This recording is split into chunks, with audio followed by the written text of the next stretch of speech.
thank you for coming to my studio. And I'm Kelly Patton, and I'm an artist and illustrator. And I have some t-shirt demonstration to show everybody today. And what we have here is a linoleum block carving, which is the form of printing that I'm going to show you today. There's a couple of different ways to do it. I figured out my own method, so I'm going to talk about that. So the first thing we need to talk about are the material lists. What you'll need is some oil-based relief ink. This is from Daniel Smith, and it's an American-made company in Seattle. And this is an oil-based ink that I have prepared on the plate here. And so what I've done is just moved the ink around, getting it ready to print. And so this right here is the Baron. You'll need a Baron. And the glass plate to disperse the ink onto. You can get this at any frame shop cut to your size. You'll need a linoleum block that has been carved. They're available at all kinds of art supply stores. And you'll also be finding this lovely thing, which is a carving tool. So that will come before this process. And if anybody has any questions about how to carve a linoleum block, please email me. I'd be happy to answer those questions. Now more about the materials. So we're working with oil-based relief ink, which is, you're going to need to work in a ventilated area. I have a little fan here, and so I keep the fan on low, pointing out a window. I have many windows in my studio, so they're all open, and I just want to make sure the air is moving. Now, I also have a mask and some gloves for cleanup because I'm going to use mineral spirits to wash the plate when we're done.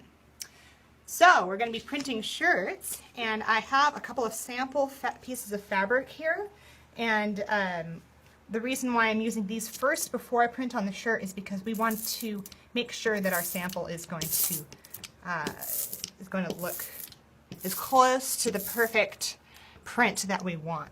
So I have already covered the block here with a few layers of ink, and now I'm really coating it again, and I'm just taking it in the same direction from the bottom up. I'm getting all the edges, coating it as evenly as possible. I don't want to actually go over it too many times. Maybe about 10 times or so across the whole thing to get an even dispersion of ink. And then when you hold it to the side, you can see that there's these little dots that kind of disperse across it, and it's like a perfect stamp. You want to look really carefully at the edges because sometimes the ink doesn't cover. So you can see with a good light where the ink has covered on the block. It's pretty important. So now I have this sample fabric, and the way I like to do this is I have a piece of foam core cut already so I can move things around. Now I'm just going to put this down. I'm not really worried about making this one straight just yet because it's sample fabric. Now what I actually do is put it on the floor, and I'm wearing soft shoes, and I just step on it a little bit because it's a lot easier to do it this way than to, I don't have a press, so this is the best press I have. And you don't want to use your arms or your hands because it takes a lot of strength to do that. So, stamped it on the fabric. And now let's see what it looks like. So that's why we do a trial run in the beginning, because you can kind of see that it's going to need a few more passes before you get a really good print. Sample piece. This is also a different material than this. This is jean material, scraps of old jeans, and you're going to need to get as much ink on the block as possible to really make a print come up on a pair of jean pants. And right now we're using it just to transfer the ink, get it ready for the t-shirts. So I've put the ink on the glass here, and I'm going to move sprayer in all different directions like this to make sure I have the most even dispersion on there. Let me see. What's that called? This is a brayer. Mm-hmm. I believe it's a 4-inch size brayer you can buy. Mm-hmm. Speedball makes it. Okay, and here we go with coating the block again. This is a pretty good sized block, and it's going to need a lot of ink. Don't be shy to just get it on there. And the cool thing about this kind of process is you could use different colors from this kind of ink. You could use gradient colors or blues or pinks, or you can mix your own basically.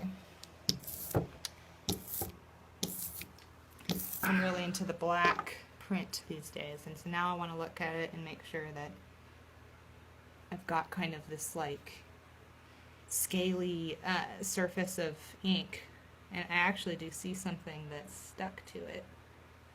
This is part of it. This is all part of it, just making sure that you look at it before you print it. Take your time.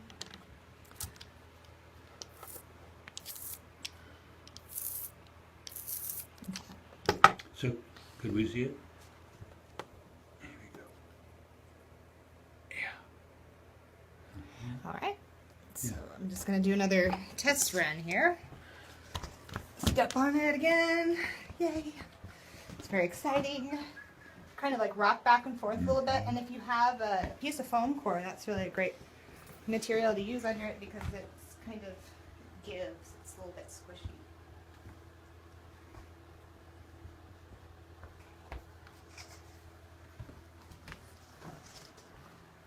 All right, so we're going to pull it off and see how it looks.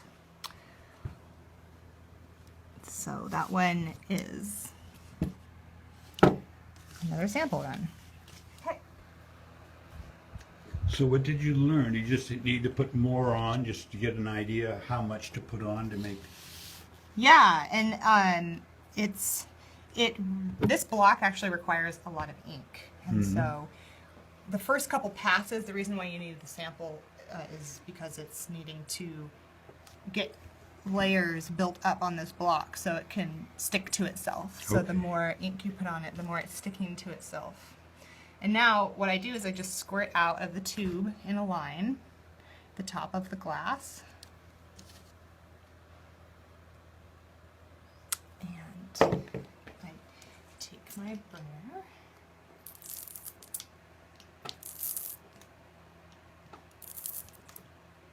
Pull it down, like pick it up at the bottom, put it at the top, pick it up at the bottom, and just pull it down, pull the ink down like that.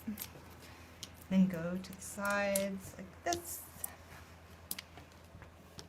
And kind of do it in all directions, that way you're really getting it evenly coated. And that looks really good, pretty loaded. Now,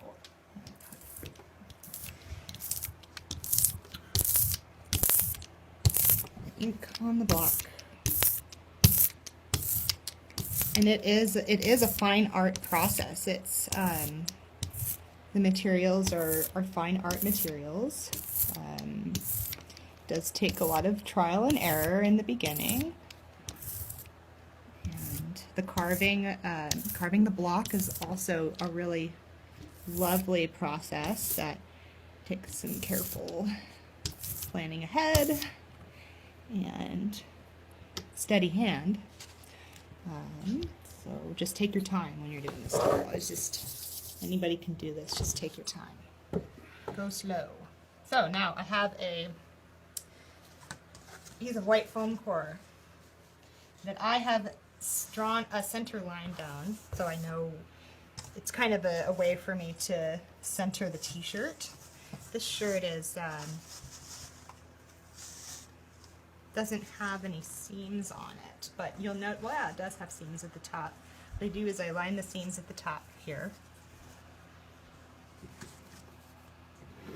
And any shirt, what you want to do is grab under the armpits and pull it like this.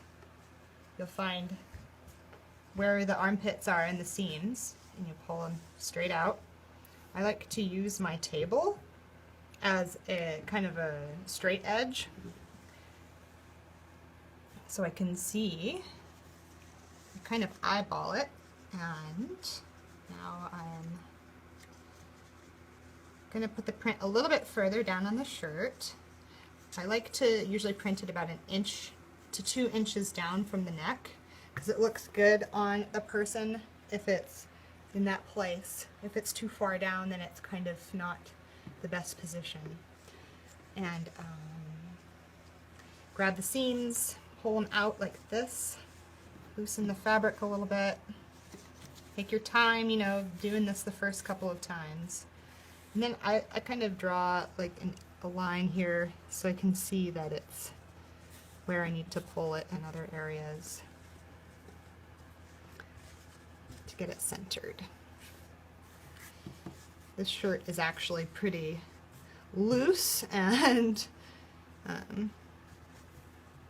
little bit easier to print on because it's kind of okay. So now we have the block, it's all ready to go. We've got this really nice like turtle shell texture, and let's just see how it looks. I'm going to push this down a little bit further.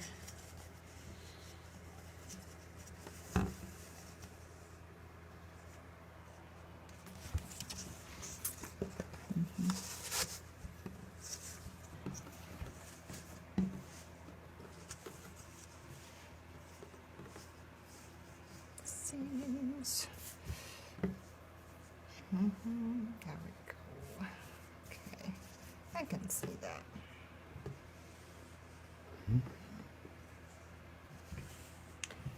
Okay, and after doing this like 50 times, I swear I do it a lot faster.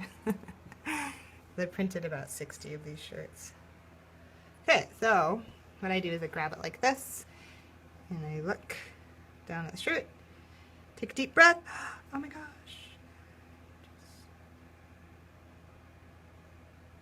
Gently press it down. I pull it off the foam core. Step on it. And this shirt actually, this shirt isn't as nice as my other shirt, so I'm just kind of using this one as a trial.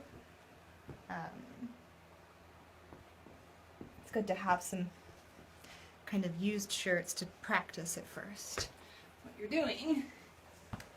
Really got that pressed down, hopefully. Okay, so we have this awesome kind of vintage, a little bit faded, but darker around the edges. That's really cool. It looks really awesome. I like that one. They're all going to be different, is the thing.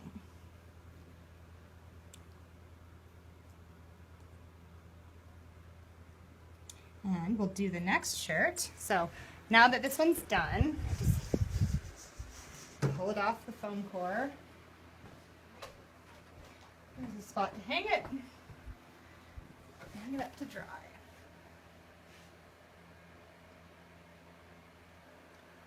Okay, so now the next one I'm just going to whip out here for you to wrap up the end of the video.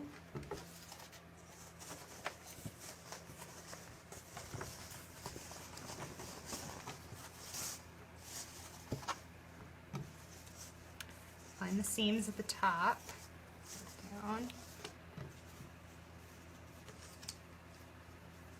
seams at the armpits, straighten them out.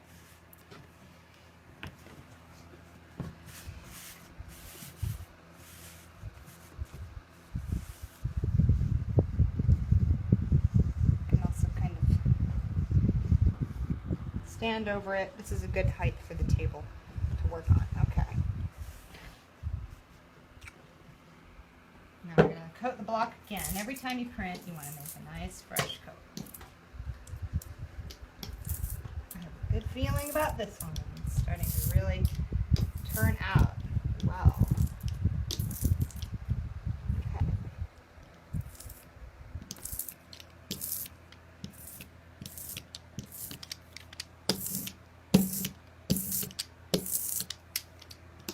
If you want a little more ink, go back for it. You can kind of get a gauge as to how much you want once you get used to seeing it up close.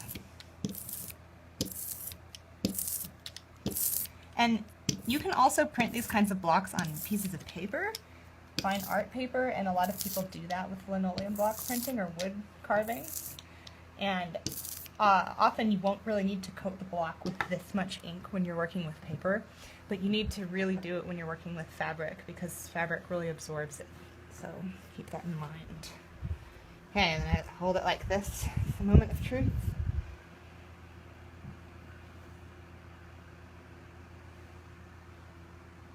Okay.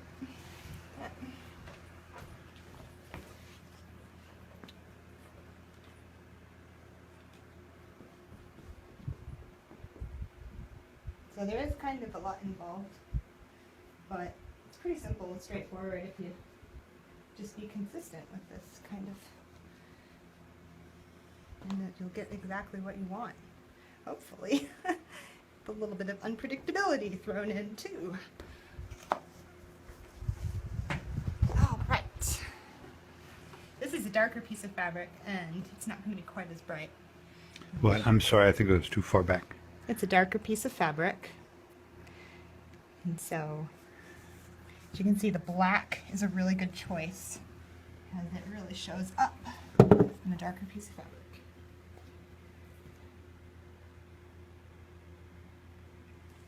Beautiful. And this one is even more saturated than the last one.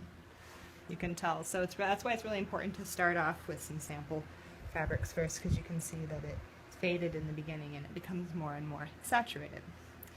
That's it. And then when you're ready to clean all of this stuff up, you need to have some mineral spirits. I use odorless mineral spirits. It's not any less dangerous, but you want to make sure it's ventilated. And then use gloves and wear a mask. Clean it up. Paper towels, and dispose of the paper towels in a fireplace or somewhere where they're not going to be sitting in a trash can. And then you have some t-shirts. The drying process takes about a week. If it's hot outside and there's a fan blowing in your studio, you're going to have it dry a lot quicker. But generally I would say it's about a week for it to dry. And that's how you do linoleum block printing on t-shirts.